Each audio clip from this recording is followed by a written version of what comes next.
Allez, Beruchim Abaïm, Kol HaKavod à tous ceux qui ont fait l'effort en Israël quand il y a des petites gouttes de pluie, c'est pire que quand il y a la guerre. Moi, je le vois dans les Miyanim et dans les Shiurim, dès qu'il commence à faire froid et il commence à pleuvoir. Ouais, non, il y a les sirènes, tout le monde est là, il n'y a pas de problème. Quand il commence à pleuvoir, ça commence à mettre le lachat, Baruch Hashem. Donc, c'est un plus grand mérite pour ceux qui sont venus ce soir et qui fait un peu froid et qui a commencé à avoir des petites gouttes de pluie. Le Yetzer Hara, il s'est bien travaillé sur nous tous. Par rapport à la parashat à Shavua, on arrive à la fin Bezrat Hashem du Sefer Bereshit, on va commencer le Sefer Shemot. La parashat Vayechi, comme toutes les dernières parashiotes qu'on a vues, il y a des enseignements extraordinaires sur notre façon de se comporter. Déjà, on va voir un truc qui est super sympathique dans la parasha. À la fin de l'autre parasha, quand il va chercher son père, en fait, il va envoyer les frères, après qu'ils vont faire la rencontre, après qu'ils vont pleurer un sur l'autre. Il va envoyer des cadeaux à son père pour lui dire reviens, viens me voir, je suis là, je vais tout organiser. Rachid il dit lui envoyer Yahin Yashan, du vieux vin, pas du Beaujolais, du vieux vin, quelque chose de Meshoubar, et il va lui envoyer. Il est roi d'Égypte quand même, c'est pas un problème d'avoir du vin quand tu es roi d'Égypte. Ah mais tu poses une bonne question, tu vas voir. Alors justement, il va lui envoyer Yahin Yashan et il va lui envoyer aussi des Foulim Groussim. C'est quoi des Foulim Groussim? Il va lui envoyer des fèves.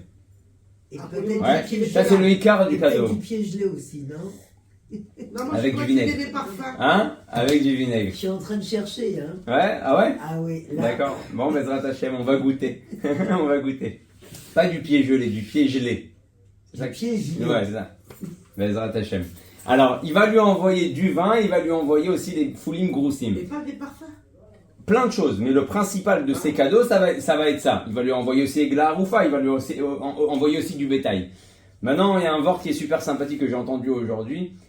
Birlal, quand tu envoies à quelqu'un un cadeau, le savoir-faire, c'est d'envoyer un cadeau que la personne en face de toi, elle aime. D'accord? Si tu vas dans une bijouterie, tu achètes un super diamant, mais ce diamant-là, tu le donnes à ton enfant pour son anniversaire de 7 ans, il y a de fortes chances que quand il va ouvrir la boîte, il sera pas super content. Il préfère à la limite un ballon ou un jeu de Game Boy, un jeu de Nintendo. Là, tu lui as fait son kiff. Donc en réalité, si tu offres à ta femme ou tu offres à ton mari quelque chose qu'il n'aime pas ou quelque chose qui lui parle pas, combien même tu as fait le geste, c'est sympa, mais ça va pas faire plaisir à la personne qui est en face. Donc si tu envoies du Yahin Yashan, déjà il y a un problème dans ce Yahin Yashan. Pourquoi? Parce que quand tu envoies du Yahin, du vin à Yaakov, il sait pas Yaakov si Yosef il est resté tzaddik ou pas. Déjà l'Égypte, c'est pas un endroit où on fait du bon vin. Donc c'est pas comme Eretz Israël, Baruch Hashem, où elle a reçu la bracha de voir du super vin. L'Égypte elle n'est pas bénie pour avoir du bon vin. Donc pourquoi t'envoies une bouteille de vin à Yaakov? Encore une fois, je reviens sur ce que j'ai dit juste avant. Birlal, tu sais même pas si Yosef a tzaddik, il est resté tzaddik. Tu sais même pas si ton fils Birlal s'est pas marié peut-être avec une non-juive, peut-être qu'il respecte pas la halakha, peut-être que ceux qui ont fabriqué le vin, forcément des goyim parce qu'ils travaillent pour Yosef. Donc la cacheroute, la hashgacha, qui a regardé comment le vin il a été fait, t'envoies un vin que ton père en réalité peut-être il va avoir un doute s'il peut le consommer ou pas, surtout s'il n'est pas bon et qu'il a été fait en Égypte. Et autre chose, tu lui envoies des foulim, des fèves. Alors il y a plein d'explications, mais aujourd'hui j'ai entendu une belle explication. Qu'en réalité, quand ils sont venus, les frères, à la fin quand ils se sont rencontrés, quand ils se sont réunis ensemble, il leur a posé une question. La question qu'il leur a posée c'est comment va la famille? Et là, ils ont commencé chacun à décrire ce qui se passe avec chacun des familles, des frères, des 12 tribus. Un tel, il a tel enfant, un tel, il a tel enfant, le nombre d'enfants, il est marié avec un tel. Ils ont fait toute l'historique de toute la famille. L'arbre généalogique de tout le monde, Baruch Hashem, Yosef, il est content. Et on va lui annoncer que Lévi, sa femme, elle est en train, en réalité, d'accoucher. Juste avant de descendre, la femme de Lévi, elle a accouché. Et donc, qu'est-ce qu'il a fait, Yosef? Il a envoyé, comme il ne savait pas si c'était une fille ou un garçon, ce qu'elle a accouché, il a envoyé une bouteille de vin pour les ishtatef, pour participer à la simcha de la naissance, si c'est une fille, et il a envoyé des foulim, des fèves, si c'est une brit mila, un garçon. Parce que vous savez que le minhag chez Chabad, c'est que le Shabbat, avant la brit mila, on fait ce qui s'appelle shalom zachar, et là-bas on pose des fèves, on pose des... Les Tunisiens aussi posent des fèves. Ah ouais, alors les Tunisiens aussi, super. Chez Chabad aussi, on pose des fèves, et on pose aussi des pois chiches. en souvenir, c'est un genre de petit deuil parce que l'enfant il a oublié, il y a plein d'histoires, il a oublié la Torah, verroulé, que l'année Shamal va commencer à rentrer. Et donc c'est tout un minag super sympa. Donc il a envoyé ces deux inyanim là. Pourquoi je commence avec ce vort là? Parce qu'il faut comprendre. Comment Yosef, après 17 ans qu'il a passé, à l'âge de 17 ans et 22 ans qu'il a passé en Égypte, comment Yosef C'est rappelé. pardonne. Et il est là le sujet de ce soir. Imaginez-vous, on parle de quoi? On parle d'une histoire complètement dingue. On parle de frères qui ont pris Yosef, non pas pour le vendre à la base, ils l'ont pris pour le tuer. Ils l'ont jeté dans un puits où il y avait écrit qu'il y avait des nachashim et des akravim, il y avait des scorpions et des serpents. En bomaïm, il n'y a pas d'eau dedans, il n'y a que des bêtes féroces. Donc normalement, un type que tu jettes dans un trou avec des serpents et des scorpions, il ne tient pas 2 minutes. Donc quand ils l'ont jeté dedans, ils avaient la vraie intention qu'il se fasse mordre, qu'il se fasse tuer. Et en plus, en se lavant les mains, en se disant, c'est pas nous, c'est les serpents qui l'ont mangé. Alors on sait que d'après la Chassidut, pourquoi il y a écrit un puits vide où il y a des serpents et des scorpions, tu me dis où il n'y a pas d'eau. Pourquoi si tu me dis qu'il est vide, j'ai compris qu'il n'y a pas d'eau. Alors le rabbi il explique, ça c'est dans les parachutes Kodmot, il explique qu'en réalité à partir du moment, c'est quoi l'eau? C'est la Torah. Et là la Torah elle vient t'apprendre un enseignement. Si ta tête est vide de Torah, elle est vide de l'eau en réalité, ne crois pas qu'elle est seulement vide. Elle a des scorpions et des serpents. Et c'est ça le chidouche que la Torah déjà elle ramène sur ce lien de ce puits-là qu'ils l'ont jeté. La Torah elle a voulu dire, ils l'ont jeté dans un puits vide, un puits où il n'y a pas d'eau, pour te dire ne crois pas que quand il n'y a pas d'eau, il n'y a seulement pas d'eau. Il y a aussi des scorpions et des serpents qui s'installent dans ta tête. Donc si notre tête elle n'est pas remplie de bonnes choses, automatiquement elle se remplit de choses qui ne sont pas forcément positives. Mais on continue, c'est pas ça la paracha de la semaine. Yosef, il a 17 ans. On lui bousille son adolescence. On le jette dans un puits, on fait un peu tchouva, on se dit bon c'est dommage, on va pas quand même le tuer, ça c'est méchant quand même, on le sort, on le vend à des Ishmaélim, il va être vendu, revendu, tout en sachant que les Ishmaélim, ils peuvent aussi le tuer. Il suffit qu'il dise un mot de travers, il suffit qu'il se rebelle, il suffit qu'il fait pas le travail qu'il doit faire, il se fait assassiner aussi. Donc en fait tu l'as sauvé d'un puits pour le vendre sans savoir ce qui va passer. Pense juste à l'assimilation. Tu l'as envoyé dans une nation petit, adolescent, tout seul, non, avec des non-juifs. Qu'est-ce que tu espères que ton frère il va devenir? Il va passer non seulement ça, mais il va passer aussi la prison là-bas. Il va prendre 12 ans de prison. Et la prison d'Égypte. Comment il va manger en prison? Ils ont mangé en prison. Même aujourd'hui, ils avaient mangé dans la prison. En Égypte, c'est pas cachère. Ah, par rapport à la cacheroute, il s'est débrouillé. Par Par rapport à la cacheroute, il s'est débrouillé. J'ai un cousin qui était en prison, il a mangé que du pain. Lui, c'était pour la bonne cause qu'il a été en prison. Ne croyez pas que j'ai des cousins un peu bizarres. Il a été pour la bonne cause, il a été pour défendre l'âme Israël. Et bah, au Hachem. Maintenant, la Nekuda, elle est quoi? La Nekuda, elle est que il va prendre la prison. Et la prison d'Égypte de l'époque, c'est pas avec des bicours, quelqu'un il vient te voir tous les jours, ou tu fais un diplôme comme en Israël, au Hachem, tu rentres prisonnier, tu ressors diplômé. Non, ça se passait pas comme ça là-bas. Là-bas, il était dans un trou qui s'appelle un tzinoc, c'était sous la terre, il ne voyait pas la lumière du jour. Il va sortir de prison, il va devenir roi d'Égypte, au Hachem avec toutes les histoires qu'il y a eu, et d'un coup, il voit ses frères. On parle de 22 ans plus tard. Pendant 22 ans, son père, il allume des bougies chaque année pour le Yortzeit de Yosef. Pendant 22 ans, il y a écrit que Yaakov Avinu, il n'avait plus le roi HaKodesh. Le roi HaKodesh, la providence divine, elle s'est enlevée de lui. Il n'arrivait plus à voir les choses parce que la tristesse l'avait emparé, l'amertume, elle avait emparé de Yosef. Il s'est dit, attends, Yosef, Rachel, elle est morte dans le chemin, comme on a vu dans les jours d'avant. Toutes ces galoutes, il s'est battu toute sa vie avec Esav, avec Lavan. Ça, le Nisayon de Yosef, ça l'a mis à plat. Et donc, maintenant il voit ses frères devant. Allez, c'est pas beau de se venger dans le judaïsme. C'est pas beau de se venger dans le judaïsme, ouais. Mais attends, tu pardonnes? Comment tu pardonnes? Pas seulement tu pardonnes, Tes frères, tu les vois, tu leur dis comment elle va un tel, et comment il va ton fils, et comment elle va ta femme, et combien t'as d'enfants, et combien t'as de... Comment, des fois aujourd'hui, quelqu'un il t'envoie un WhatsApp mal placé, t'as envie de le fumer. Comment c'est possible que Yosef, après 22 ans de galère, la prison, les goïm, les nyanim, le puits, la vente chez les Ishmaélim, verroulé, comment t'arrives comme ça à effacer comme si ne s'était rien passé, et pas seulement il s'est rien passé, tu les aimes, tu les embrasses, tu les enlaces, tu leur promets plus que ça. Tu leur promets de les assumer eux et toute leur famille jusqu'à la fin de leur vie. Venez en Égypte, venez, je vous fais une ville dans l'Égypte qui vous appartient, Eretz Goshen, avec des bêtes midrash, des synagogues, des mikveh, tout ce que vous avez besoin, venez, vous manquerez de rien. Comment c'est possible de faire une chose pareille? Et la question de ce soir, de ce shiur-là, c'est comment quelqu'un peut trouver des forces et des énergies chez lui pour pardonner comme Yosef. Parce qu'il est devenu roi. Non. Parce qu'il est Il aurait été esclave ou n'importe quoi, il ne les aurait même pas regardés. Justement.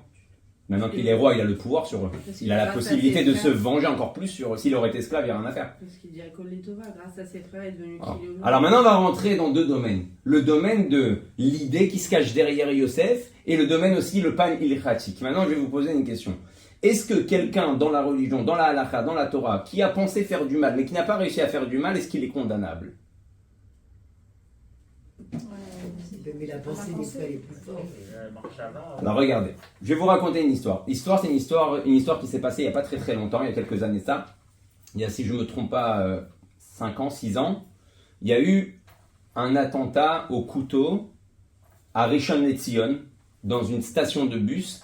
Un mechabel, il est venu avec un couteau, il a pris quelqu'un qui était assis et il l'a planté. Ce garçon-là, ce monsieur-là, il s'appelle Daniel Cohen. Daniel Cohen, il est dans un état critique, il s'est fait toucher vraiment pas mal de fois, il doit passer une opération d'urgence. Il arrive à l'hôpital, ils l'endorment, ils le mettent sur le bloc opératoire, et quand il commence l'opération, il se rend compte pendant l'opération, les docteurs, qu'il a un guidoul, qu'il a une tumeur à l'intérieur dans le corps.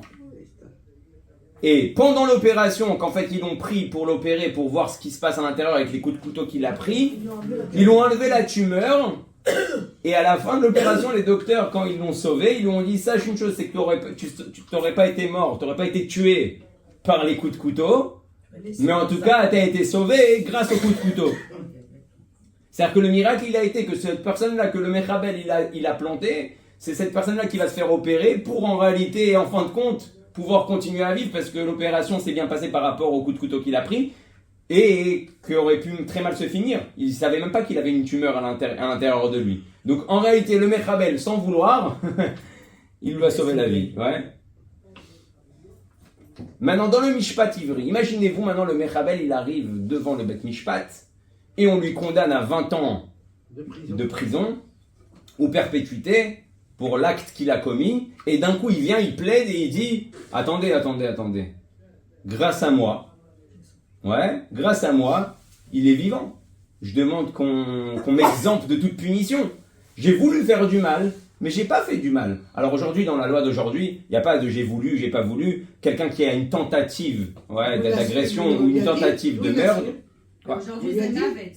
Qui lui a dit? On lui a dit qu'il a été sauvé d'une tumeur. Non, je donne un exemple. Imaginez-vous que le terroriste il vienne et il plaide ça. Aujourd'hui, on ne prend pas en considération. T'as tué, t'as pas tué, t'as essayé de tuer, t'as levé la main, t'as levé un couteau, t'as menacé quelqu'un. C'est déjà suffisant pour te prendre et te condamner ou te mettre en prison ou te faire un bet mishpat. Ça, c'est la loi d'aujourd'hui. Mais nous, ce qui nous intéresse, c'est la loi ivri, la loi de la Torah. La loi de la Torah, qu'est-ce qu'elle considère? Donc, comme avec les frères de Yosef, comme avec ce terroriste-là, de toute façon, c'est pour autre chose qu'on l'aurait puni. Pour ses vocations, c'est encore un autre ignan, et parce que c'est un non-juif qui vient faire du mal à un juif. Mais je donne cet exemple-là qui est un peu fort pour savoir, est-ce que Yosef a le droit déjà, al pi halacha, de pardonner pour ce qu'ils ont fait? Ils ont, kipchuto, essayé de l'assassiner. Ils ont essayé de tuer leur propre frère. Parce que lui, il se dit, il accepte le fait de se dire qu'il a dû subir ça pour pouvoir par la suite sauver et amener le Ham Israël là où il est. Oui, alors justement, ça revient à la même question. Est-ce que parce que il s'est passé à la fin que du bon, et de toute façon il se passe que du bon, est-ce que j'ai le droit de dire, ah ben alors vous n'êtes pas condamnable? Et c'est ce qu'il va leur répondre. Yosef, c'est la phrase qu'on essaie de développer. Il va leur dire, non, vous inquiétez pas, vous avez mal pensé, mais Dieu il avait bien pensé, il avait bien fait les choses. Mais est-ce que Yosef, il peut ne pas les condamner sur un maasé pareil? Ça c'est pour la petite histoire du Mechabel. Je vais vous raconter une autre histoire. Tout ce que je vous raconte, c'est des vraies histoires. Il y a une histoire qui s'est passée il y a quelques années de ça en Israël, dans les débuts de l'État d'Israël, enfin vers les années 60 comme ça, où il y avait des gens qui faisaient importer des machines. Et à l'époque, il y avait quelqu'un qui avait ouvert un magasin électronique avec toutes sortes de machines. Mais bon, il était pas super, il était un peu hors la loi, il payait pas le Massar Nassa, il payait pas forcément, il faisait passer un petit peu à droite à gauche la marchandise, il payait pas la douane. Donc il avait son magasin comme ça, et un jour il y a quelqu'un qui rentre dans son magasin, c'est une vraie histoire, et il y avait une machine qu'il voulait acheter, je ne me rappelle plus si c'était un fax ou quelque chose comme ça, et le type, le dernier, on va dire que c'est un fax, le dernier fax qu'il trouve dans le magasin, il le prend dans les mains, et il parle avec le type, et sans faire exprès, il glisse de ses mains, le fax il tombe par terre, il s'explose en 1000 morceaux, l'autre il est en train de péter un plomb, mais qu'est-ce que t'as fait, pourquoi qui t'a demandé de toucher, qui t'a demandé de porter, qui t'a demandé de... Au même moment, il y a le Massar Nassa qui rentre, les impôts qui rentrent, et il y a le Meches qui rentre aussi, la douane, pour venir vérifier la marchandise. Maintenant ce fax là, c'était la dernière machine qu'il avait importée, pas légalement, ouais. Légalement. Ouais, Illégalement. illégalement. Ouais, illégalement. Mais là, ça fait longtemps que je suis en Israël. Ouais, alors, ouais, je suis venu à l'âge de 13 ans, comme ça, tout petit. J'ai appris mon français jusqu'à l'âge de 13 ans. Et Bekitsour, ce qui s'est passé, c'est que ils ont fait la bicorette. Ils ont pris le patron, ils ont dit d'où montre-moi les factures où t'as acheté ça, où t'as acheté ci, où t'as acheté ça. Ils montrent tout.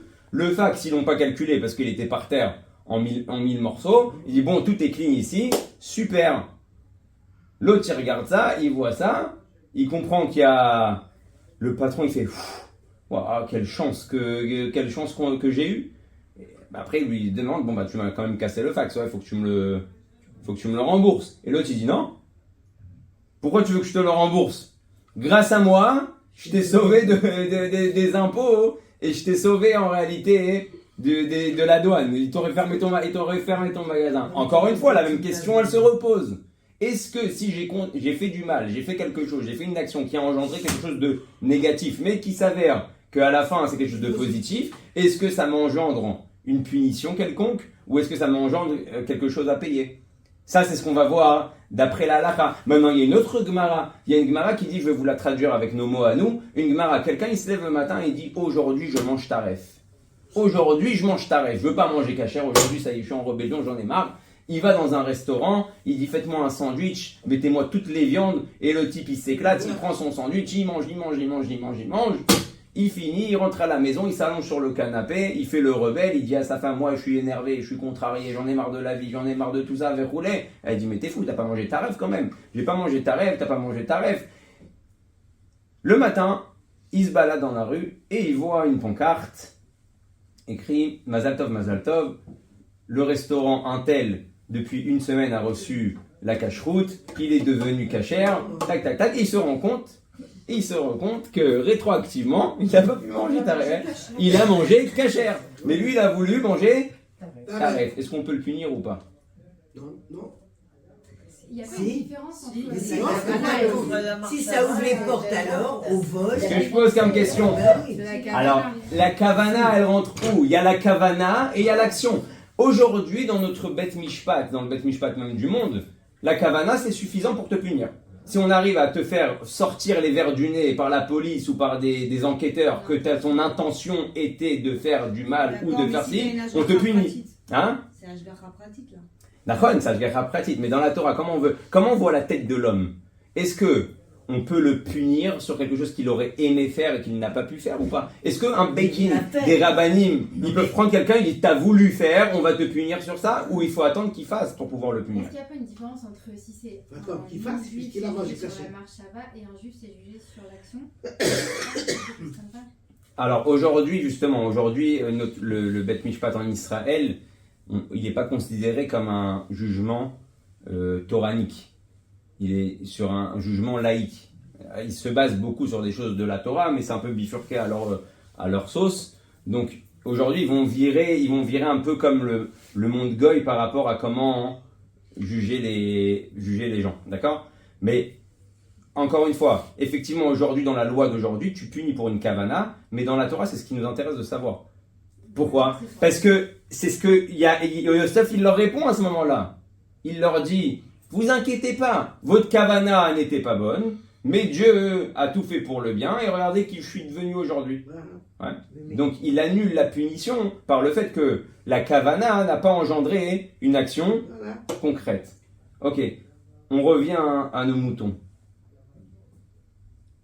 Les frères de Yosef, ils vont attraper un coup d'arsoc dans la paracha. Ils vont se sentir pas bien. Pourquoi ? D'un coup, Yosef, il enterre son père. Et avant de retourner en Égypte, il dit à ses frères, attention, je veux passer par Shrem. Le Midrash, il dit ça. Je veux passer par Shrem. Pourquoi tu veux passer par Shrem ? Pour voir ta maman ? Pour voir Rachel ? Non. Je veux voir le puits où vous m'avez jeté. Et là, les frères, ils se disent Chlet. Chlet. Il y a une halakha qui dit que quand tu passes devant un endroit où tu as eu un miracle, tu dois dire Baruch Shassalines Bemakom Hazeh, que Dieu m'a fait un miracle dans cet endroit-là. Yosef, il prend ses enfants, Ephraim et Ménaché, il dit voilà l'histoire que je vous ai racontée, je veux vous emmener voir ce puits, je veux faire la bracha Bekavana pour le sauvetage que Hachem il m'a fait. Maintenant, eux, ils retournent un film en arrière. Vous vous rappelez l'histoire de Esav et de Yaakov ? Esav, il veut défoncer Yaakov, mais il dit quoi ?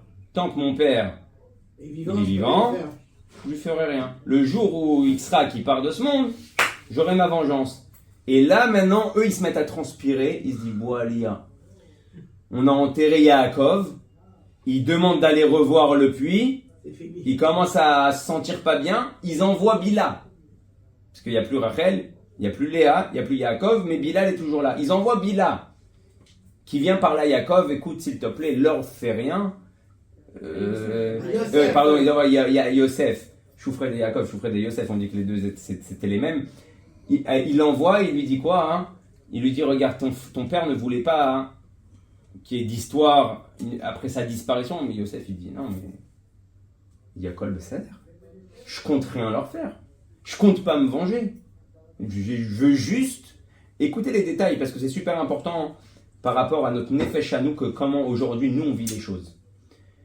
Il dit mais moi je comptais pas me venger en faisant ça, ou je comptais pas me rappeler des mauvais souvenirs, et je compte pas leur dire, leur faire une allusion que ça y est c'est fini pour eux. Non, je veux montrer à mes enfants le puits dans lequel j'ai été jeté et où Dieu m'a fait un miracle. Ça c'est le premier midrash. Il y a un deuxième midrash, et encore une fois les Shvatim ils vont flipper.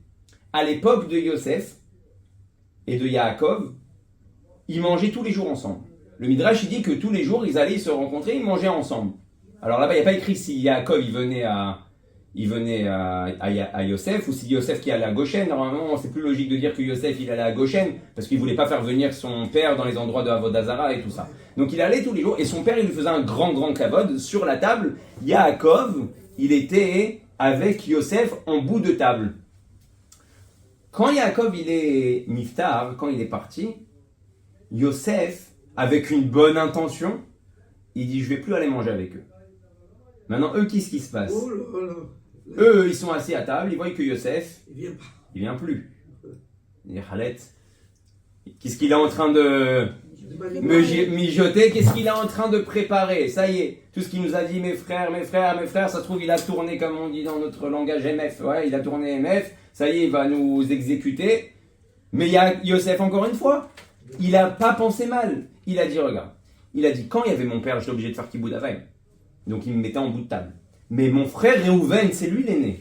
Et mon frère Yehuda, c'est aussi lui qui a une posture grande dans le Ham Israël. Si moi je viens, ils sont obligés de me mettre à moi en bout de table. En fin de table, ils peuvent pas me mettre, parce que je suis le roi d'Égypte. Et si les Égyptiens, ils entendent que je suis mis en bout de table, ben c'est eux qui vont les zigouiller. Donc ils sont obligés de me mettre en bout de table. Et donc automatiquement, c'est moi qui va piétiner sur Réhouven, qui est le Bechor, ou sur Yehuda. Donc pour pas rabaisser ses frères, il va rester dans son palais et manger seul pour pas arriver dans une situation de l'onaïm. Il veut montrer aux autres frères, les patrons, c'est Réhouven, c'est Yehuda, c'est eux les Shvatim qui sont à la tête. Un c'est l'aîné, un c'est Yehuda, ça va devenir le Melech Israël.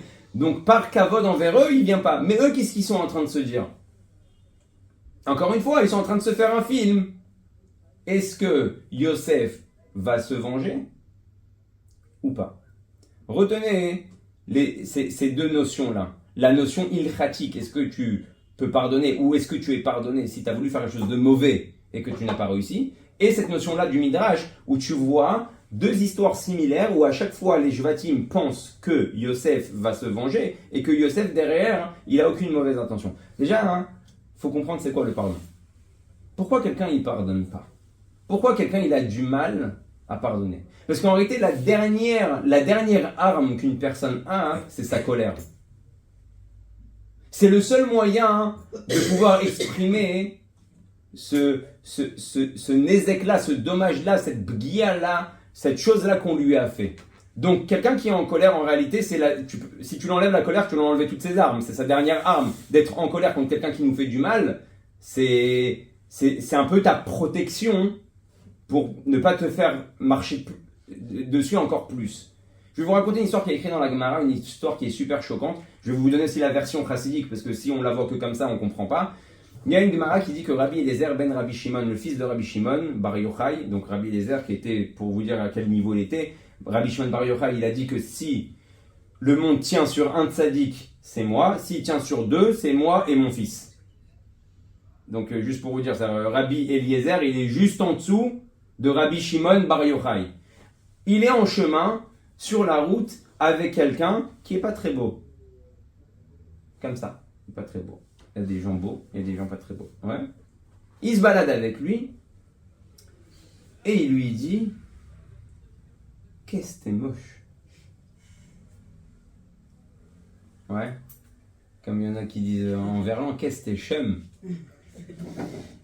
Qu'est-ce que t'es moche. C'est pas possible. Quoi, t'as des frères, t'as des sœurs, c'est quoi cette tête? Le type, il va lui répondre une réponse extraordinaire. Il va lui dire, t'as qu'à aller voir celui qui m'a créé. Là, Rabbi Eliezer, il comprend qu'il a fait une erreur et il va lui demander pardon. Il va lui demander pardon pour ce qu'il a fait. Quand ils vont arriver à l'entrée de la ville, tout le village il va sortir pour accueillir Rabbi Eliezer ben Rabbi Shimon. Lui, il arrive, il dit « Pourquoi vous courez ?»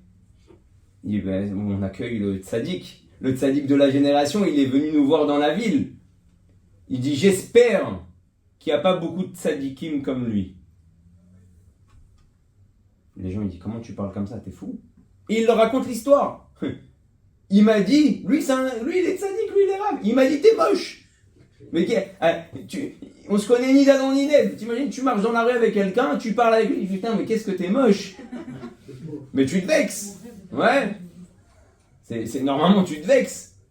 T'as de quoi te vexer, t'as le droit de te vexer. Je te connais à peine on marche ensemble, on discute, je voulais t'accompagner pour faire la route avec toi et tu me parles comme ça. Les gens de la ville lui disent, écoute, c'est un grand tzaddik, pardonne-lui, sûrement que c'est sorti comme ça et qu'il n'a pas fait exprès et il ne recommencera pas. Et là, il va pardonner. Et il va pardonner avec l'espoir en disant, j'espère qu'il ne recommencera pas. Ouais. À faire ça à d'autres. Souvent, on a du mal à pardonner parce qu'on a peur que si on pardonne, ça va recommencer. En fait, quand on essaie, écoutez ces détails parce que c'est super important, c'est au niveau nafshi. Quand on ne pardonne pas, c'est notre sentiment à nous pour se protéger, pour ne pas se revexer, pour ne pas être une fois de plus touché ou subir la même chose. Al-Pi Chassidut, l'histoire elle est un peu différente. Al-Pi Chassidut, vous savez que on avait parlé de ça sur Rachel parce qu'elle était belle. On a dit pourquoi quelqu'un il est beau, quelqu'un il est moche. La Chassidut elle explique qu'en fait c'est lié directement avec sa naissance. Plus la personne elle est bonne au niveau de sa neshama, au niveau des mondes spirituels d'où elle découle, plus on va le voir sur son visage. Et le contraire, d'ailleurs, on l'a dit, quand tu vois quelqu'un qui... Il y a des gens, t'as pas envie de t'approcher, pas parce qu'ils sont moches. Encore une fois, le mot moche, ça veut pas dire moche que physiquement. Il y a des gens qui sont... tu vois sur leur regard, qui sont leurs sourcils, tu vois qu'ils sont nerveux, coléreux. Tu vois qu'il y a un... Ça se voit. Tu vois quelqu'un qui a un bon visage, et tu vois quelqu'un qui a, quand je dis un visage moche, c'est-à-dire qu'il est moche, il peut être peut-être beau, mais on le sent sur son visage qu'il y a quelque chose au niveau des midotes, au niveau de son caractère, qui reflète directement dans son extérieur. C'est automatiquement.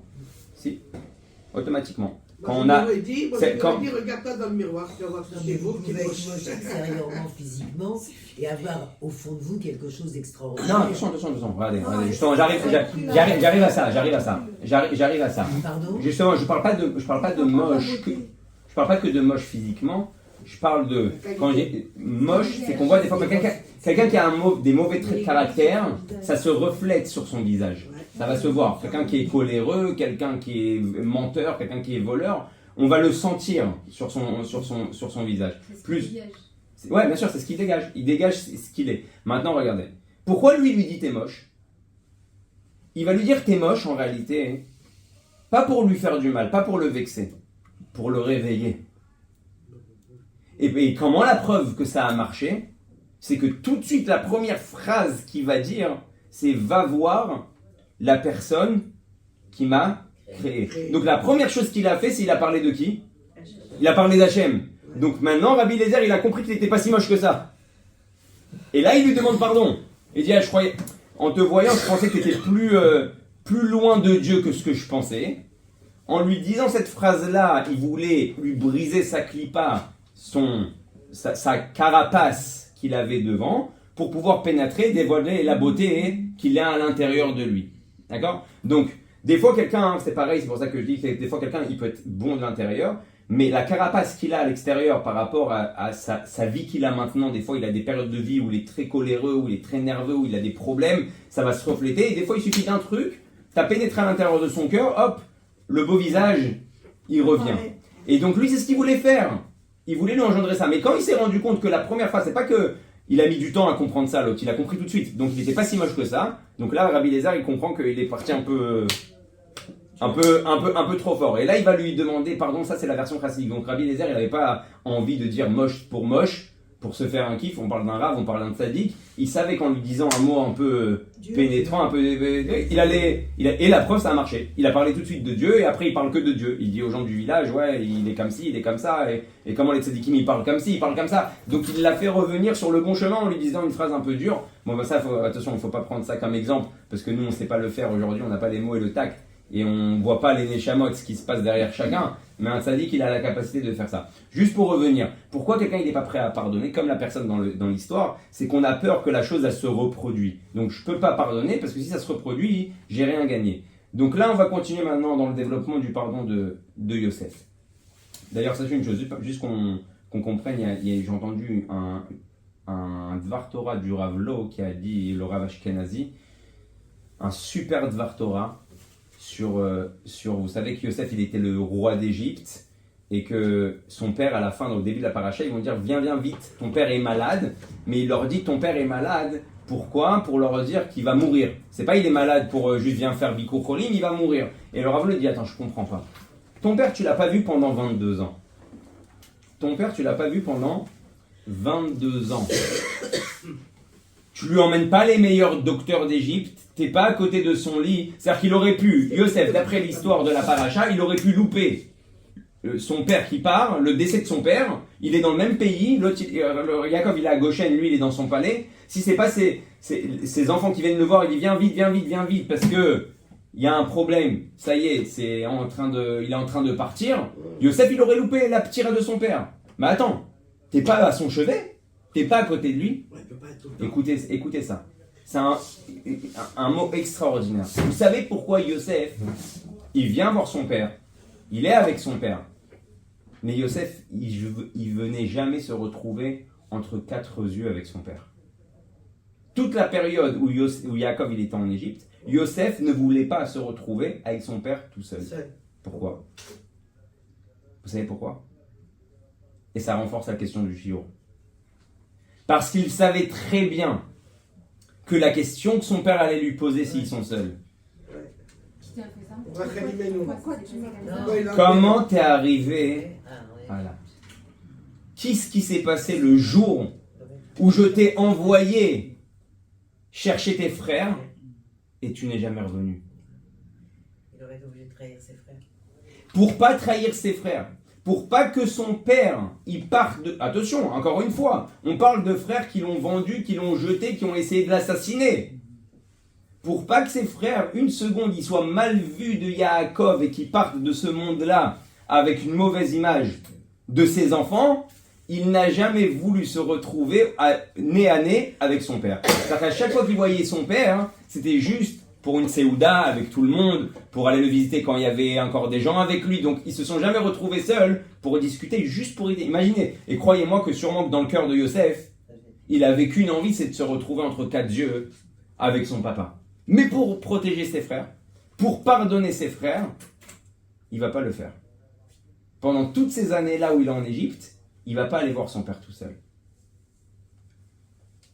Comment Yosef arrive à un matzav pareil où il pardonne ses frères? D'où il a trouvé des forces, d'où il a trouvé une compréhension qui me permet aujourd'hui à moi de pardonner quelqu'un.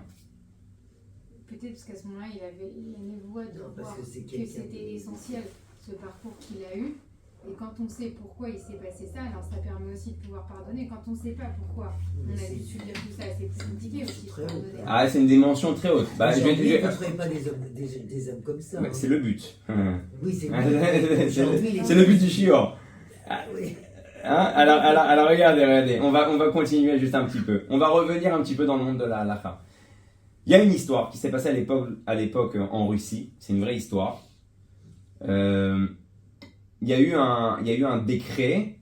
Vous savez que les Juifs, ils n'avaient pas le droit de faire tous les métiers qu'ils voulaient. Et un des métiers que les Juifs avaient le droit de faire en Russie à l'époque, c'était de vendre de l'alcool. Donc il y avait beaucoup de vendeurs d'alcool juifs à l'époque en Russie. Au Hachem, les Russes, ils aiment bien boire. Donc comme ça, ils gagnaient leur parnassa. Il y a eu un décret. Le tsar, il est venu. Je ne sais pas comment on dit le tsar en français. Le tsar. Ah, le tsar. En hébreu, c'est tsar. C'est le tsar. Ouais. Et le tsar. Ok. Le gouverneur. Non, c'est pas un gouverneur, c'est le tsar. Bekitsour. Bon, ça, c'est pas une. On s'en fiche. Alors, Bekitsour, il est venu, il a fait une nouvelle loi. À partir de maintenant, l'alcool ne peut être vendu que par l'État. Donc, l'alcool, c'est maintenant l'État qui vend, il n'y a plus de particuliers qui vendent de rouler.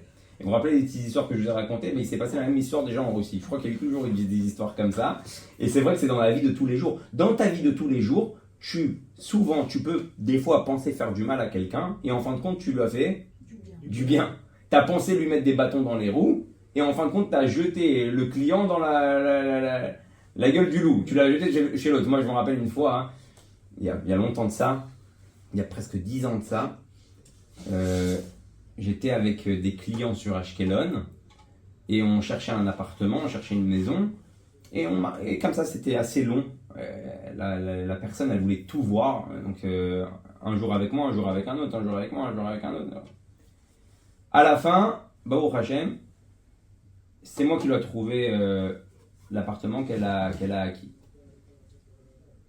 Juste avant la signature, elle me dit Aaron, tu sais, voilà, le jour où tu m'as montré l'appartement, j'avais un autre qui était peut-être même mieux. J'hésitais vachement entre les deux. Mais je vais te dire pourquoi j'ai décidé d'aller avec toi. Pour une raison. Elle m'a dit, j'étais avec une autre agence. Et à chaque fois que je lui disais à l'agence que j'ai rendez-vous vite, faut qu'on finisse, j'ai rendez-vous avec un autre agent ou j'ai rendez-vous avec une autre agence qui m'attend, tout de suite, la personne cherchait à savoir quelle agence c'est qui les prochains Quoi, eux? Mais t'es folle, mais ils sont pas sérieux, mais ils sont pas ci, mais ils sont pas ça, papapi, papapa, du charabia, du charabia, du charabia. Et à chaque fois que je disais une autre agence, c'était pareil. C'était la même personne qui, à chaque fois que je disais Pierre, Paul, Jacques, elle trouvait sur Pierre, elle trouvait sur Paul, elle trouvait sur Jacques, de quoi dire. Elle m'a dit, ça fait une semaine, on se voit pour chercher des appartements. À chaque fois que je t'ai dit, j'ai rendez-vous là dans un quart d'heure avec telle agence, t'as jamais rien dit. Tu m'as jamais dit, ah bon, mais quoi, mais eux, mais ils sont pas sérieux. Bon, écoute, tiens-moi au courant, dis-moi ce qui tombe. Ok, tu m'as toujours laissé, ok, il n'y a pas de problème, on se revoit dans 1 heure, on se revoit dans 2 heures, on se revoit demain, on s'appelle, on fait le point, on voit ce qui se passe.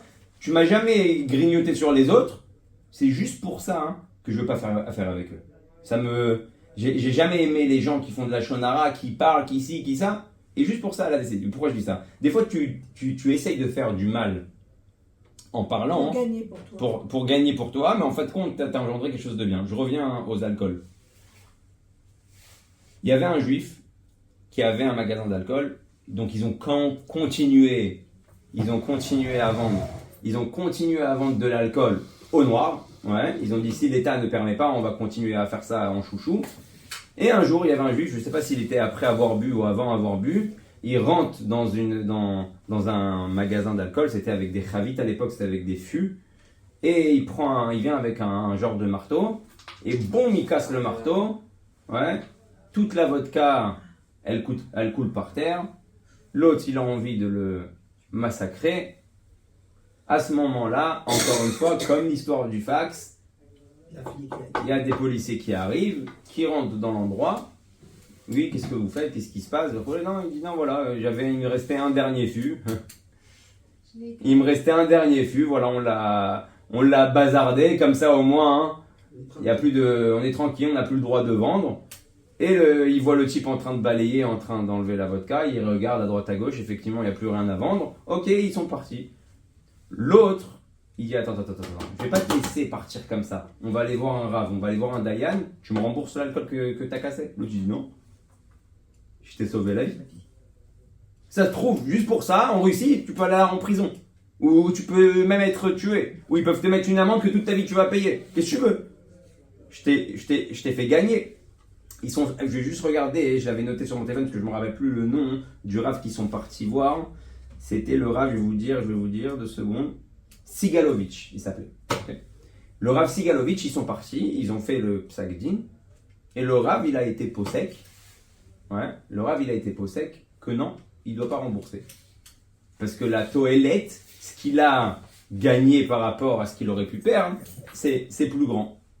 Il y a un autre din, dans la Torah, il y a un autre din, si par exemple quelqu'un il a mis un filet de poisson Shabbat, ouais, pour Shabbat, pour pêcher, qu'il n'avait pas le droit de faire ça. Et là-bas, c'est un cas bizarre, mais il a levé un bébé. Ouais. Il a sorti un bébé de l'eau et il a sauvé le bébé. Ouais. La Gemara et le Rambam, il est possèque qu'une personne comme ça, elle est patour. Ça fera patour. Et là, sur ça, c'est très important que je finisse sur ça, parce que sinon, vous n'allez pas comprendre comment c'est possible de faire quelque chose de mauvais qui sort bien, alors on n'est pas puni. Il y a ce qui s'appelle dans la Torah, patour. Ouais. On est exempté bidé Adam. Un Beit Din ne peut pas te causer quelque chose parce que tu n'as pas fait quelque chose de concret, tu avais juste la kavana, mais la kavana s'est transformée soit en bien, soit donc dans le cas où le type il a fait cette avéra là de Shabbat, mais il a sorti un bébé et que grâce à ça il a sauvé la vie, donc il est patour de l'action qu'il a fait. Mais ça ne veut pas dire qu'il est patour bidé Shamaim. C'est-à-dire qu'il peut être passible de Dieu. C'est-à-dire que tu n'es pas passible devant un Beit Din humain parce que tu n'as pas concrétisé la chose, tu as juste pensé, tu as juste voulu, tu as juste espéré. Mais tu te rends pas maintenant passible. Tu te rends passible, que de Akadosh Borou. Après, Dieu, il règle les comptes avec toi. Dieu, il sait c'est quoi les kavanotes, il sait ce que tu pensais, il sait ce que tu voulais. D'ailleurs, le Rabbeinu Bechaye, il dit que c'est pour ça qu'il va avoir après les Asara Rougé Malchut, vous vous rappelez les 10 martyrs qui vont être tués atrocement par les Romains. C'était justement quand ils sont venus voir la personne qui était responsable de ça, ils lui ont dit attends 2 secondes, pourquoi tu fais une chose pareille? Il leur a dit dans votre Torah, quelqu'un qui veut tuer, qu'est-ce qu'on lui fait? Ouais. Quelqu'un qui a vendu pour tuer, qu'est-ce qu'on lui fait? Alors il dit, ils sont passibles de la peine de mort. Si tu as vendu quelqu'un à quelqu'un avec la kavana de tuer. Et là, il leur a dit, c'est lui qui leur a dit, dans votre Torah, il y a écrit qu'il y a 10 frères qui ont vendu Yosef. Ouais. Rabbeinu Bachaye dit qu'en réalité, c'était la punition, elle est venue de ce qu'ils ont fait. Mais là, on va pas aller sur ce côté-là, on va aller plus sur le côté où Bémet Yosef, il pardonne les Gamrés. Et donc maintenant, on va comprendre quelque chose de Yesodi dans tout ce qui va se passer là. Et Bezrat Hashem, là, on va arriver plus ou moins à la Nekuda qu'on veut arriver depuis le début, parce que je sais que vous avez fait un peu de charabi avec toutes ces histoires-là. Mais la question, elle est, Bémet, comment on arrive dans notre cœur à pardonner totalement? Vous savez que le Zohar, il ramène une histoire. Cette histoire-là, c'est l'histoire de Rabbi Abba. Rabbi Abba, c'est qui? C'est un des élèves du Rabbi Shimon Bar Yochai qui a écrit le Zohar. Rabbi Shimon, il n'a pas écrit lui-même le Zohar, c'est ses élèves qui ont écrit le Zohar. Rabbi Abba, il raconte une histoire extraordinaire. Il dit un jour, j'étais dans la rue, à l'entrée de Lod, ouais, à l'entrée de Loud, et il voit, Loud, il voit un homme fatigué, qui revient, un ouvrier qui revient du travail, et il s'assoit dans un genre de bikta, un genre de, comment ça s'appelle, pas d'auberge, ouais, un genre, comme une tachana de bus, ouais. Une genre de station comme ça où les types et lui il regarde et de loin il s'endort, il s'allonge et de loin il voit un serpent arriver. Ouais. Rabbi Abba il raconte l'histoire dans le Zohar, il voit un serpent arriver, le serpent il vient pour mordre l'ouvrier, il y a un animal qui arrive, flac, il mange le serpent. L'ouvrier, il ouvre les yeux, il est même pas au courant qu'il y a un serpent à ses pieds, qu'il y a un animal que Dieu il a envoyé et qu'il l'a sauvé. Il se lève, il bâille un petit peu, il avance, et d'un coup il y a toute la maisonnette, tout l'endroit où il s'est brûlé, il est qui s'est écroulé. Rabbi Abba il dit c'est qui ce monsieur là? Ça doit être une grande personne pour que Dieu il le protège comme ça. Il va le voir et il dit dis-moi. Tu es une grande personne? Il dit non, moi je suis juste un ouvrier. Il dit mais attends, tu es obligé de me raconter qu'est-ce que tu fais de spécial dans ta vie? Il cherche, il dit ah, écoutez ça, c'est extraordinaire. Il dit tous les soirs, je ne vais pas dormir tant que je ne suis pas sûr dans mon cœur que j'ai pardonné à tout le monde. Tous les soirs, je ne vais pas dormir si je ne suis pas sûr dans mon cœur, tout celui, comme on dit dans le Noussar de Shema Israël avant d'aller dormir, tout celui qui m'a rabaissé, et tout celui qui m'a fait du mal, et tout celui qui m'a mis en colère, qui l'a fait exprès, qui n'a pas fait exprès, dans cette vie-là ou dans une autre vie. Et il dit à Rabbi Abba, je ne vais pas dormir tant que je ne sais pas dans mon cœur que tout est pardonné.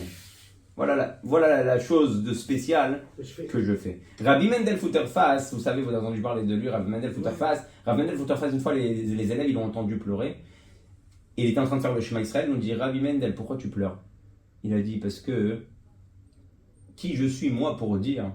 Parce que quand il disait les mots, je pardonne tous ceux qui m'ont fait du mal, tous ceux qui m'ont rabaissé, tous ceux qui m'ont fait ci, tous ceux qui m'ont fait ça. Il dit, qui je suis moi pour que je pardonne? Si je suis quelqu'un de grand, si je me sens grand, alors automatiquement je me pose des questions si je dois pardonner ou pas. Mais Rabbi Mendel, il était tellement un âme, il est tellement humble qu'il dit qui je suis moi pour dire je pardonne ou je pardonne pas. C'est quoi cette option là de dire je pardonne? Et il pleurait. Et en réalité, on voit que dans le Zohar, il n'y a pas plus grand que de pardonner dans son cœur totalement. Maintenant, on va revenir et sur ça, on va rebifurquer. Alpi Halacha, c'est ce qu'il a fait Yosef. D'après le Pshat, d'après le sens simple, Yosef, il a fait un calcul. Alpi Torah, ils ont voulu me faire du mal. Ils n'ont pas réussi à faire du mal. Akol et Tova. Pas seulement ça ne s'est pas fait du mal, ça a fait du bien. Donc c'est la preuve que c'est Dieu, donc c'est la preuve que c'est Ashgacha pratique, donc c'est la preuve que si, vous n'avez pas à vous en faire, vous pensez ce que vous voulez, mais c'est Dieu qui contrôle les kavanot, et c'est Dieu qui contrôle pas les kavanot, les maasim de l'homme. Donc combien même vous voulez faire ça, vous n'avez pas réussi, Alpi Torah, il n'y a pas de problème, c'est pardonné. Ça c'est le sens simple de la chose, il y a quelque chose de beaucoup plus profond. Et ça, il est là le secret de Yosef. N'oubliez pas que Yosef, il a été très dur avec eux quand ils sont arrivés. Ouais. Qu'est-ce qu'il va faire Yosef? Yosef, il va les tester. Et pourquoi il va les tester? Pour voir s'ils ont fait tchouva. Pour qu'ils fassent tes choix. Mais pas seulement pour voir s'ils ont fait tchouva. Yosef, il vient avec une nouvelle perception. Et le rabbi, il dit, mais Forash, que grâce à Yosef, aujourd'hui, on a tous cette possibilité de cette nouvelle perception du pardon. Il dit quoi? Yosef, il dit, il n'y a pas de gens, en réalité, qui veulent te faire du mal. Il y a des gens qui veulent se faire du bien. Il n'y a pas des gens qui sont vraiment ennemis à toi. Il y a des gens qui cherchent à se protéger. Et en réalité, la perception de Yosef, elle vient tout changer. Quand une personne, elle t'embête, ou quand une personne, elle te fait des choses que tu n'aimes pas faire, c'est parce que elle-même, elle, en fait, elle ne regarde que elle. Elle pense que si elle fait pas ça, ou si elle réplique pas, ou si elle ne dit pas, ça va piétiner sur sa vie à elle, ça va lui causer des problèmes à elle. Donc c'est pour ça, comme dans des histoires de famille, je suis obligé de me mêler, je vais lui lever le téléphone, je vais lui dire, mais pourquoi? Parce que tu te sens concerné par la chose, et tu te dis, si c'est pas moi qui arrête la chose. Donc en réalité, Yosef, il dit, il n'y a pas de quelqu'un vraiment qui est ennemi contre l'autre pour l'autre. C'est de l'égocentrisme. C'est de l'égocentrisme. Ouais, on peut traduire ça. On est obligé de subir cet égocentrisme. Alors justement, est-ce qu'on est obligé de subir? On n'est pas obligé de subir, mais comment on peut pardonner? Là, on n'est pas dans le côté de est-ce que je dois subir ou pas. Là, on est dans le lien de pardon. Justement, il y a une grande ligne. Vous savez que de ne pas pardonner, ça prend beaucoup plus de force que de pardonner. Les énergies de ne pas pardonner, les forces et ton effet qui va prendre un coup, parce que quand tu pardonnes pas, tu es en colère, tu es énervé, tu es contrarié, tu es soucieux, tu te fais du mauvais sang, et tu n'as pas envie de le voir dans tel endroit, et s'il est là-bas, je vais pas, et s'il est là, oui, j'y vais, mais faut qu'on l'ait. Attends, il est là, non, je repars, de pas pardonner, c'est plus dur que de pardonner. Et si on ne pardonne pas, Dieu ne nous pardonne pas aussi. Alors ça, c'est encore un autre ignan. Mais comment Yosef, il trouve la force de pardonner? Encore une fois, parce que lui, il dit, je sais que mes frères, ils ne me considèrent pas comme leur ennemi parce que je suis leur ennemi. Mes frères, en réalité, ils ont eu peur pour eux. Quand ils ont eu peur pour eux, au début, Yosef, il leur dit quoi sans arrêt? Vous êtes des espions. C'est moi le meilleur, vous allez tous vous prosterner, vous allez tous vous ci, vous allez tous vous ça, à la fin ça va être moi le patron, et il va voir son père et dit, tu sais papa ce qu'ils font, et tu sais papa ce qu'ils font, et ils font ci, et ils t'écoutent pas, et verroulé. Bon, il y a des réponses sur tout ce que Yosef il a dit, c'est encore une fois, on a passé peut-être l'année prochaine, on passera sur ce passage-là. Bon, prochaine, notre Torah elle est infinie, et chaque année on découvre encore sur le même passouk des Inyanim. Mais en réalité, Yosef, il comprend une chose. Ils se sont pas mis dans cette situation-là comme ça parce que je suis un ennemi réellement. Ils ont voulu protéger leurs intérêts. Et en fait, en réalité, toutes les disputes, c'est qu'une protection de son propre intérêt. C'est juste une protection des fois de sa vie, de son entourage ou de tout ce qu'il va avoir autour de nous. Donc en réalité, Yosef, il comprend. Mes frères, ils ne me considèrent pas comme leur ennemi. Je ne suis pas vraiment leur ennemi. C'est juste qu'ils ont peur de moi. Et comme ils ont peur de moi, ils réagissent comme ça. Donc en réalité, ils ne me détestent pas vraiment. Donc, si je vois ça comme ça, je peux leur pardonner. Qu'est-ce qu'il va leur faire? Il va leur faire un test. Il a refait, regardez la même scène, la pagaille, entre qui et qui? Entre les frères. Et encore une fois, la même histoire de Yosef, c'était quoi? C'était tous les frères sur un frère. Il va reprendre un frère, il va le mettre en tant que voleur, ouais. Il va le menacer qu'il le garde en prison, et maintenant qu'il y a tous les frères contre un frère, les frères ils auraient très bien pu dire, bon bah qu'est-ce que tu veux, de toute façon c'est Binyamin, c'est le petit frère de Yosef, c'est la même famille, bon on dira à papa que dans leur famille ils n'ont pas de chance, au pire des cas on dira à papa, il attendait de voir leur action, et il voit d'un coup qui se lèvent les frères, ils sont pas prêts à laisser passer, ils veulent péter toute l'Égypte. Yehuda il vient dire c'est moi le garant de cet enfant-là. Il n'y a pas prends-moi à la place. Pas seulement il dit prends-moi à la place, il dit de toute façon si tu le libères pas, même si je dois mourir, je fais sauter toute l'Égypte.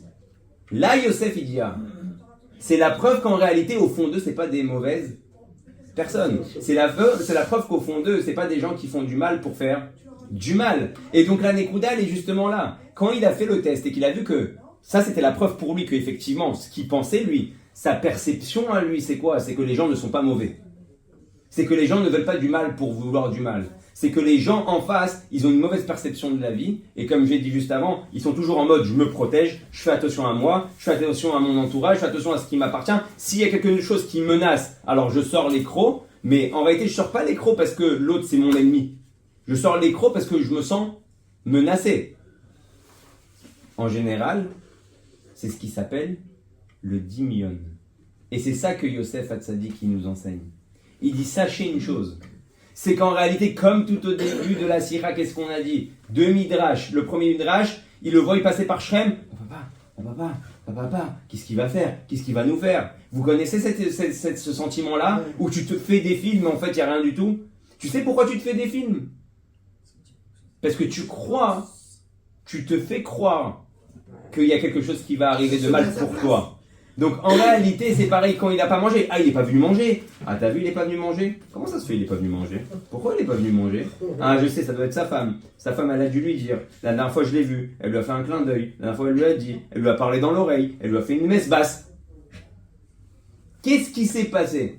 En réalité, comme tu es dans un sentiment toujours de protection, tu es dans un sentiment où tu vas toujours devoir sortir les crocs pour faire attention à tes intérêts, parce que comme on a dit, juste l'égocentrisme, donc tu rentres tout seul exactement, dans un psychotage tout seul, et tu te fais des films, et souvent, tu vois quelqu'un, tu crois qu'il se passe quelque chose de mauvais, et à la fin, tu parles avec la personne, et tu te rends compte qu'il n'y a rien à voir.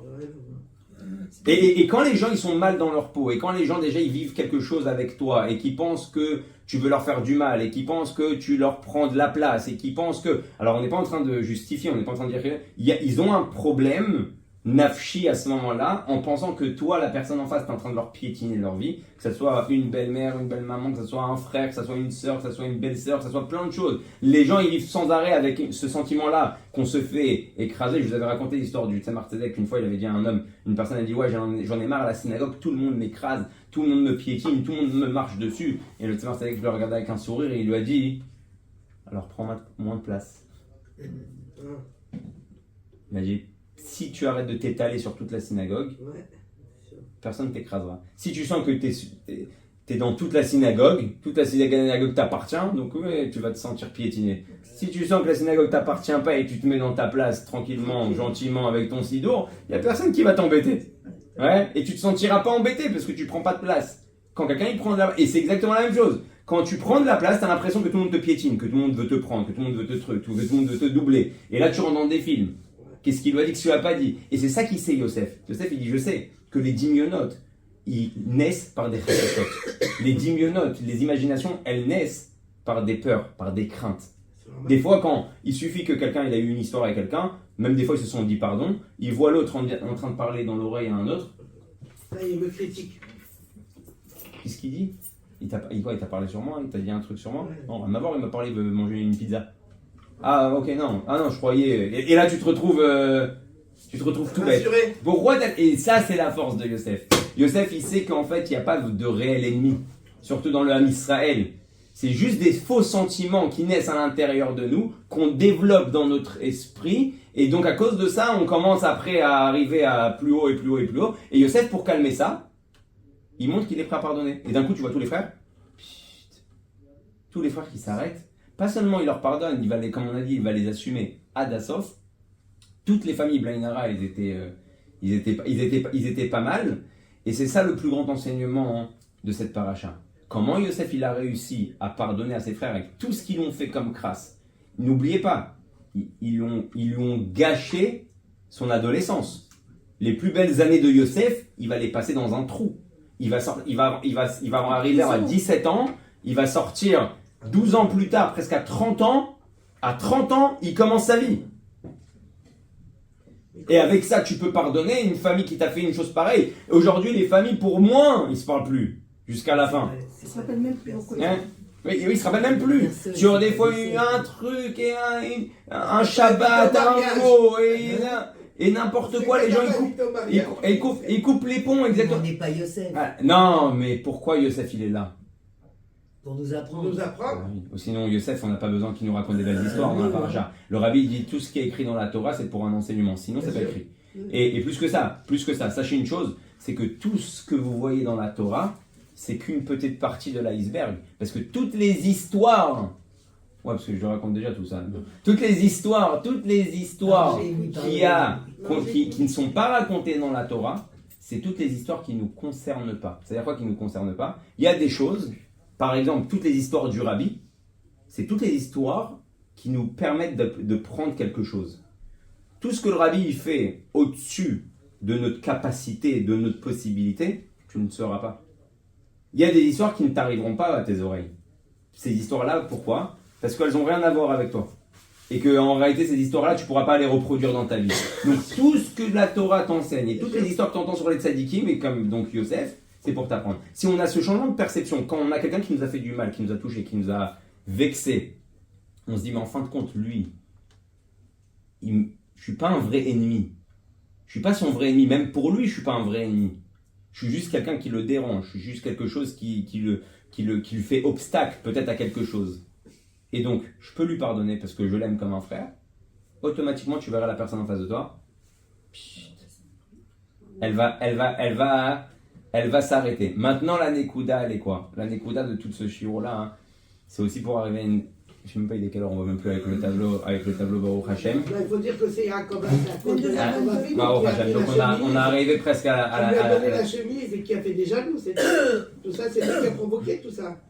C'est pas lui qui a provoqué, mais c'est encore l'année prochaine, Madame Lévy, la paracha de la tunique, vous me faites rappeler, on parlera de cet épisode-là. Mais c'est quelque chose de très fondamental. Parce qu'en réalité, toute notre vie, et encore une fois, cette Nekuda-là de vivre avec ne pas l'envie de pardonner, c'est de se faire plus de mal que de lui pardonner. Des fois, pardonner, c'est plus dur pour le premier déclic, mais après, tu vois, je dis, Baruch Hashem, maintenant je vais dans la même synagogue, je vais dans le même endroit, je vois la personne, j'ai plus aucun problème que le contraire. Et ça, c'est très dur à avoir comme perception. Parce que les gens, ils ont du mal à se dire, oui, la personne qui est en face de moi, c'est pas mon ennemi et moi, je suis pas son ennemi. D'abord, je suis pas son ennemi. Il croit que je suis son ennemi. Ouais. C'est pour ça que la Torah, elle dit, il y a écrit d'abord, tu aimeras ton prochain comme toi-même, et tout de suite après, il y a écrit, tu réprimanderas ton prochain. Donc, en réalité, par le fait d'aller parler à quelqu'un, bien sûr, pas parler, il y en a qui viennent parler pour s'embrouiller, aller parler comme quelqu'un de normal, dire à la personne, sache une chose, c'est que je ne cherche pas ton mal. Plus que ça, pas je ne cherche pas ton mal. T'es pas mon ennemi. Et je te déteste pas, plus que ça. Je t'aime. T'es un autre frère, t'es un juif. Je suis pas bien d'être comme ça avec toi. Ça me met mal à l'aise qu'on on se croise, on se voit, on se dit pas bonjour, on sait pas si on doit se dire bonjour ou pas, il y a les gens, il n'y a pas les gens ils vont comprendre qu'on est en embrouille, je te serre la main, je te serre pas la main. C'est rabal. Ok, alors tu veux pas qu'on soit les meilleurs amis du monde, qu'on sort tous les soirs ensemble, il n'y a pas de problème.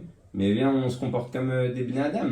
Viens, on se comporte comme des bons juifs. Tout le monde parle pas comme ça aussi. Oui, mais c'est ça. Ah. C'est que vous vivez dans une époque où on parle pas comme ça. Attention. Là, on parle de nous. Je m'en fous des gens.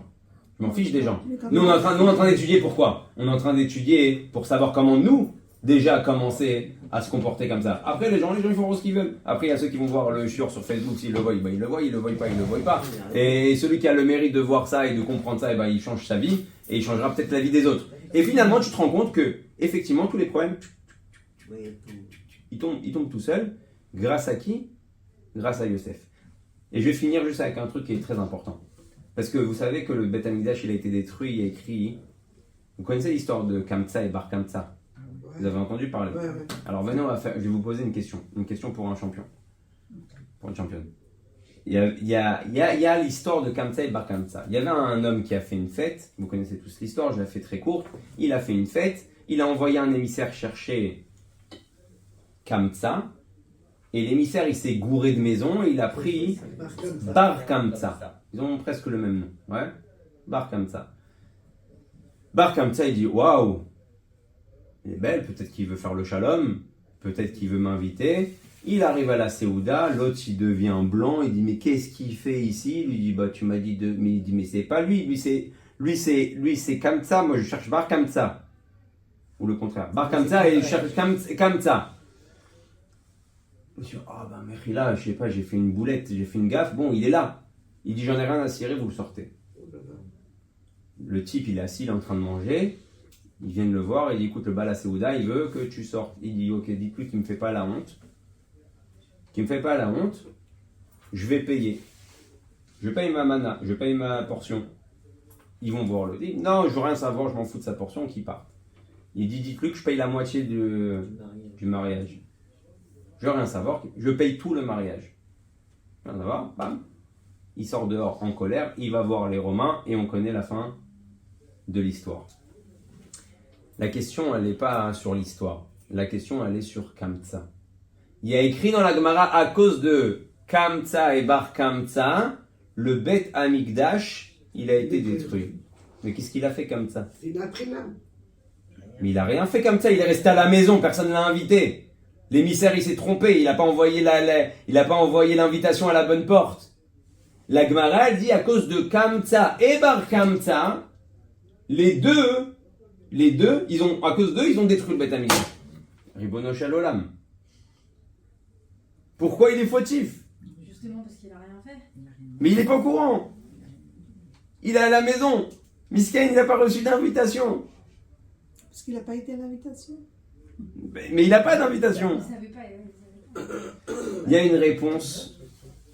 C'est quelque chose de extraordinaire. Je sais que vous allez peut-être crier sur moi parce que quand je leur ai dit ça aux hommes, ils disent ouais, c'est pas possible, c'est pas un truc, quel rapport? Si je me trompe pas, c'est le rabbi qui ramène ça. Il dit comme ça. Tu sais pourquoi le Bet Amikdash il a été détruit par les deux? Parce que toi, comme ça, si tu es l'ami de cette personne-là, la preuve, c'est qu'il cherche à t'inviter. Pourquoi? Parce que tu n'as pas reçu d'invitation. Tu n'es pas parti lui dire Mazal Tov. Pourquoi tu n'es pas parti en réalité? Si en réalité, et ça, les hommes disent ouais, mais quel rapport, quelqu'un ne t'invite pas? Je lui dis mais il n'y a pas. Alors je te parle pas de quelqu'un que tu connais à peine qui t'a pas invité. Je te parle de quelqu'un que tu connais. Les gens aujourd'hui, des fois, ils se vexent. Ouais, il m'a pas invité. Des fois, ils disent il t'a envoyé un WhatsApp. Ah ouais, je l'ai pas reçu. Et alors, tu l'as pas reçu? C'est ton copain. T'es en dispute contre lui? Non, mais c'est ton copain, d'accord? Et alors, tu crois que tu vas pas lui faire plaisir si tu vas à son anniversaire? Et tu crois que tu vas ouvrir la porte et dire hey, comme l'histoire de bar comme ça, il va te dire barre-toi. Il va dire oh là là, je suis trop content que t'es venu. Tu sais quoi, justement, je disais à ma femme, j'espère qu'il a reçu le message. Comment ça se fait qu'il n'est pas encore venu? Et mais je l'ai pas reçu ton message. Et comment ça se fait? Verroulé. J'ai plus ton nouveau numéro. C'est ton nouveau numéro. C'est ton ancien numéro. Mon téléphone, il a pas envoyé à tout le monde. Il y a la moitié des personnes qui n'ont pas reçu le message. Ça arrive sans arrêt. Et les gens, en réalité, ils se comportent comme Chas de Shalom, cette personne-là qui fait le boudeur, ouais, qui même se vexe et qui ne veut pas pardonner, et qui se dit pourquoi j'ai pas invité, pourquoi il m'a pas dit, toi il t'a dit, il t'a envoyé le flyer, il m'a pas envoyé le flyer, c'est pas normal comment, mais c'est bizarre quand même, nos enfants ils sont dans la même classe. Si tu penses que la personne elle t'apprécie et qu'elle t'aime et qu'elle fait par exemple son anniversaire et que tu sais que tous tes copains ils vont, viens. Non, et s'il veut pas que tu viennes, dis-lui. Mais non. Justement, voilà l'erreur. C'est pas les jours. Non, regardez, c'est pas au jour d'aujourd'hui, c'est déjà il y a 2000 ans comme ça. D'accord, mais 2000 ans. Voilà la preuve. Mais c'est pas vrai. Parce que 2000 ans, il y avait pour laisser tout le monde rentrer. Si tu sais, encore une fois, je parle pas d'un ennemi et c'est pour ça que j'ai fait le shiur d'abord. D'abord, on n'a pas d'ennemis, on a que des amis, c'est juste un changement de perception.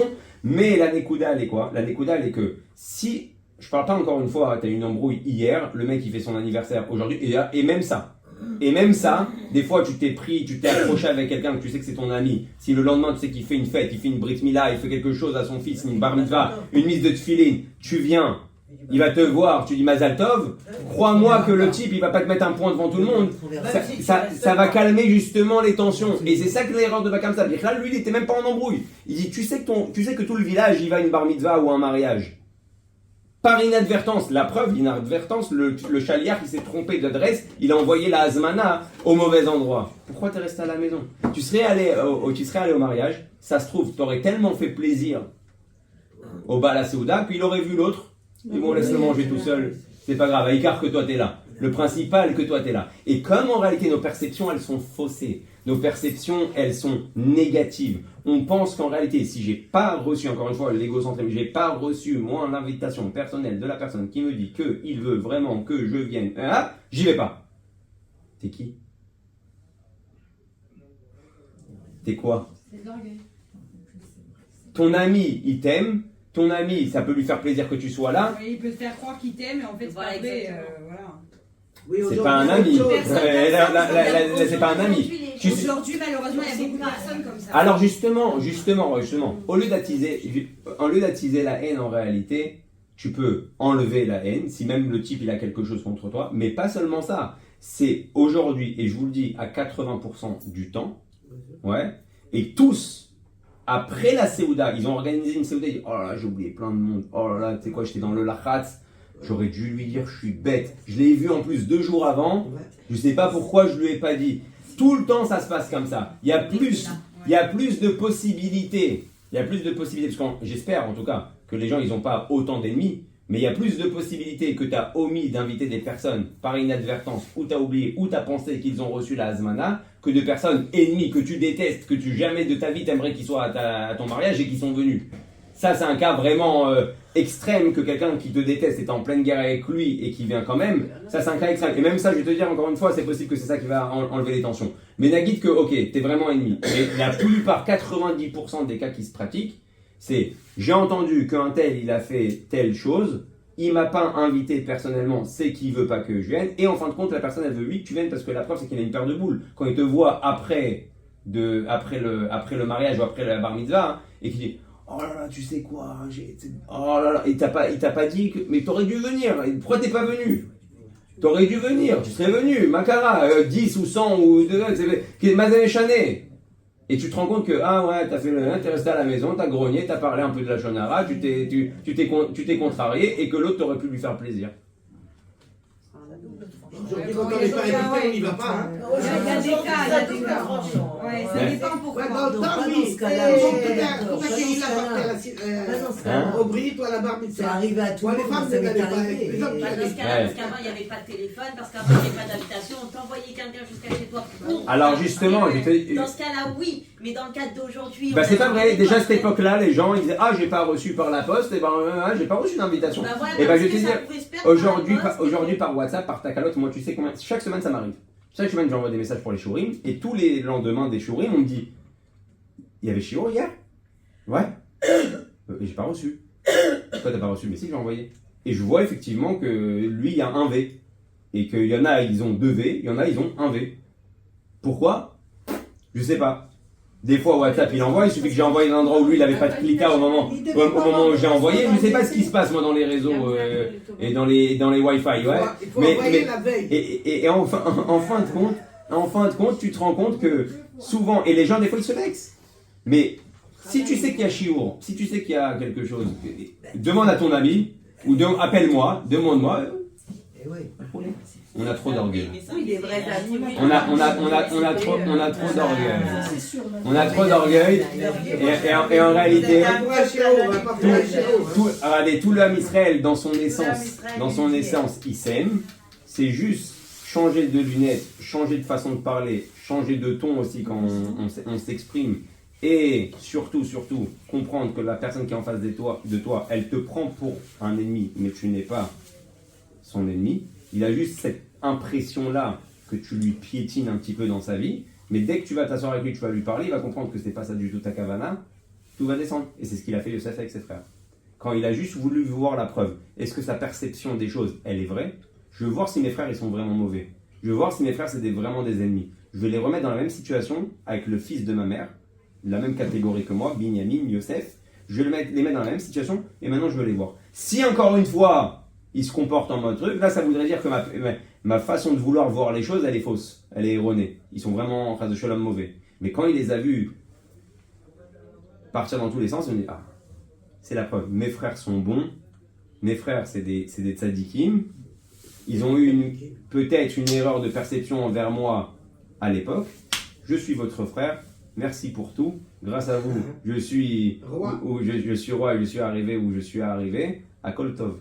Est-ce que ça ne veut pas dire aussi que nous, on doit peut-être dans certains cas mettre à l'épreuve la personne en face de nous avant d'arriver à lui pardonner, pour voir si vraiment, ou est-ce qu'on doit prendre ça pour avoir l'enfant en se disant non, tout le Ham Israël il est comme ça, on n'a pas à remettre en question et à faire le test que Yosef. Non, je pense que la tchouva elle est que Bémet, tout le Ham Israël il est comme ça. En fait, ce qu'il a fait Yosef, c'était pour prouver que tout le Ham Israël, parce que eux c'est les 12 tribus, ils représentent toutes les tribus. Ouais. Donc il a voulu prouver par cette histoire-là que Bémet, au fond, tout le Ham Israël est comme ça. Tout est une question de comment faire les choses. Kamouvan, qu'il y a des choses qui se font beaucoup plus adines. Si maintenant il y a des choses qui sont beaucoup plus compliquées, on passe par un rave, on passe par quelqu'un qui nous conseille, qui nous dit des fois, c'est pas le moment, laisse les choses un petit peu se calmer, tire à lui parler un petit peu après. Mais dans notre perception à nous, on doit comprendre que la personne en face, elle a une perception erronée de croire que je suis son ennemi. D'ailleurs, quand on est en embrouille avec quelqu'un, on dit toujours à tout le monde, mais je sais pas ce qu'il veut. Moi, je m'en fous de sa vie, qu'il fasse ce qu'il veut. Pourquoi il me prend la tête? Pourquoi on veut dire quoi par là? Je suis pas son ennemi en réalité. Il y a des gens qui sont néfastes aussi. Il y a des gens qui sont néfastes, ça c'est encore autre chose. Attention. De pardonner, ça veut pas dire fréquenter. Ça c'est une notion très importante. Ça c'est aussi une erreur que tout le monde a, hein, que je pardonne, donc je dois fréquenter. Non, si une personne, le Rav il te dit, écoute, cette personne-là, elle est néfaste pour toi, elle est pas bonne pour toi et ta famille, elle t'a fait déjà assez de problèmes, assez de soucis. Toi, tu te dois te pardonner parce que tu dois comprendre que t'es pas son ennemi et c'est pas en réalité ton ennemi. Peut-être que la personne elle a un problème de perception, encore une fois, des choses, mais ça veut pas dire que tu dois la fréquenter. Et c'est ça l'erreur. L'erreur, c'est que les gens disent, ouais, mais j'ai. Et c'est encore une fois, on revient à ce qu'on a dit. En général, comme avec les frères, on a peur de pardonner, comme j'ai dit avec l'histoire du type il lui a dit t'es moche, il a peur de pardonner parce qu'on a peur que ça recommence. Ouais. Mais c'est pas forcément vrai que ça recommence, parce que si je prends mes distances, je fais ce que j'ai à faire, dans mon cœur, à Koltov, c'est complètement pardonné comme ce juif-là, que le Zohar il dit, grâce à son niveau-là, il a été sauvé, et il est plus grand, il a dit il est plus grand que Yosef. J'ai oublié de vous dire, c'est dans le Zohar, il a dit il est plus grand que Yosef. Parce que Yosef, il a pardonné à ses frères, mais lui, il pardonnait même aux gens, hein, aux étrangers. Ce type qui a fait se faire mordre par un serpent. Pardonne, Koltov. Après, le reste, c'est Akadosh Baruch Hu qui le fait. Si tu dois prendre tes distances, je prends tes distances. Mais au moins, tu te retrouves dans un endroit, tu vois la personne, bonjour, au revoir. Il n'y a pas de sinatrinam, va à Koltov. Ça ne veut pas dire que tu vas aller au restaurant le même soir. Mais la personne, elle peut mal le prendre, le fait de prendre des distances. Comme Youssef, il avait la bonne intention de se dire, je vais pas là-bas pour mettre en porte-à-faux la place de Rouven. En général, je parle de distances qui ont été mises déjà après la dispute. En général, ça se fait automatiquement. Une fois qu'il y a une dispute, une cassure, chacun il prend son côté. Et après, on peut se dire pardon et continuer à prendre son chemin. Et les deux, ils comprennent mutuellement que c'est pas barré qu'ils soient ensemble. Mais s'il y a un vrai pardon entre amis après une dispute, normalement, on ne prend pas. Alors ça dépend. Comme elle a relevé, est-ce que c'est néfaste ou pas? Ça, chacun il a son rave. Une personne peut dire non, cette personne elle est trop néfaste pour toi, elle rentre trop dans ta vie, elle rentre trop dans tes veines. Et là oui, alors. Vous avez des gens qui sont néfastes et qui, même si vous lui dites pardon, ou vous le pardonnez ou vice versa, ça recommencera parce que c'est parce qu'il y a un fond qui est pas bon. Voilà, donc vaut mieux s'éloigner. C'est un fond moche qui n'a pas été encore dévoilé. Mais c'est ce qu'on apprend de là. Il n'y a pas de vrai moche. Il y a juste un moche qui croit qu'il est beau. Il y a juste un moche qui n'a pas en fait dévoilé encore sa beauté. Des fois, ça sera toi le chaliard qui arrivera à lui faire ça. Des fois, ça sera quelqu'un d'autre. Voilà, en tout cas, juste. C'est vrai. Attention. Il n'y a rien, et je pense que ici, quasiment tout le monde ici, il n'y a rien de comparable avec Youssef Hatzadi. Personne vous a jeté dans un puits. Personne n'a essayé de vous tuer. Personne ne vous a vendu. Même aujourd'hui, vous voyez ce qui se passe. Entre juifs, c'est une catastrophe. Regarde, non mais c'est vrai. Parce qu'ils n'ont pas la bonne perception. Mais Notion n'a pas la bonne perception. Oui, mais c'est grave. Ça prouve qu'aujourd'hui, on est dans un monde où il y a quelque chose qui se passe parce que les juifs, rien qu'au gouvernement,